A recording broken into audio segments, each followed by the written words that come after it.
বর্তমানে সার্জিস আলম বাংলাদেশের ক্রাশে পরিণত হয়েছে। তিনি তার কথা বলা ও সৌন্দর্যের কারণে সবার কাছে প্রিয় হয়ে উঠেছেন। আজ আপনাদের জানাবো কে এই সার্জিস আলম, কি তার আসল পরিচয়, তিনি কি আসলেই বিবাহিত। তাই এই নিয়ে বিস্তারিত জানতে হলে ভিডিওটি না টেনে শেষ পর্যন্ত দেখতে থাকুন। আর আপনি যদি আমাদের চ্যানেলে নতুন হয়ে থাকেন তাহলে এখনই সাবস্ক্রাইব করে রাখুন। আর ইতিমধ্যে সাবস্ক্রাইব করে থাকলে আপনাকে অসংখ্য ধন্যবাদ। ছাত্র আন্দোলনের সময় সামনে থেকে নেতৃত্ব দিয়ে আলোচনায় আসেন সার্জিস আলম। মূলত তিনি ঢাকা বিশ্ববিদ্যালয়ে প্রাণী বিভাগের 16-17 বর্ষের অনার্স পড়ুয়া ছাত্র, যিনি এখন মাস্টার সম্পন্ন করেছেন ঢাকা বিশ্ববিদ্যালয় থেকে। তার জন্ম 2রা জুলাই 1998 সালে পঞ্চগড় জেলার আটোয়ারী উপজেলায় তিনি জন্মগ্রহণ করেন। তার বাবা আখতারুজ্জামান সাজু ও তার মায়ের নাম বাকেরা বেগম। তারা দুই ভাই, তাদের মধ্যে সার্জিস আলমই বড় ভাই। তার ছোট ভাইয়ের নাম শাহাদাত হোসেন সাকিব।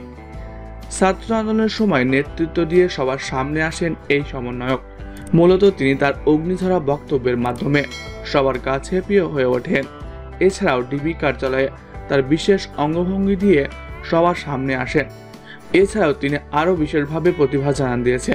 এছাড়া তিনি দেখতে স্মার্ট ও সাবলীলভাবে কথা বলার কারণে তিনি এখন জাতীয় ক্রাশ। তবে এবার মুখ খুলেছেন সার্জিস আলম। তিনি বলেন, আমি সাধারণ একজন মানুষ। বেশ কিছু তর্ক বিতর্ক প্রতিযোগিতায় অংশগ্রহণ করেছিলাম। এটার মাধ্যমে আমি আগে থেকেই ভাইরাল ছিলাম। তবে ছাত্র আন্দোলনের সময় সামনে থেকে কথা বলায় আমাকে মানুষ বেশি পছন্দ করছে। এরপর থেকেই আমি অনেক বিয়ের প্রস্তাব পেয়েছি। তবে আমি সবাইকে একটা কথা ক্লিয়ার করতে চাই, আমি একজন বিবাহিত, আমার ওয়াইফ আছে।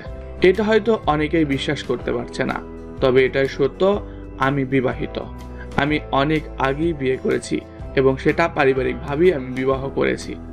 ভাগ্য ভালো আমার বিয়ে হয়ে গিয়েছে, না হলে তো আমার পরে বিয়ে হতে আসলে প্রবলেম হয়ে যেত।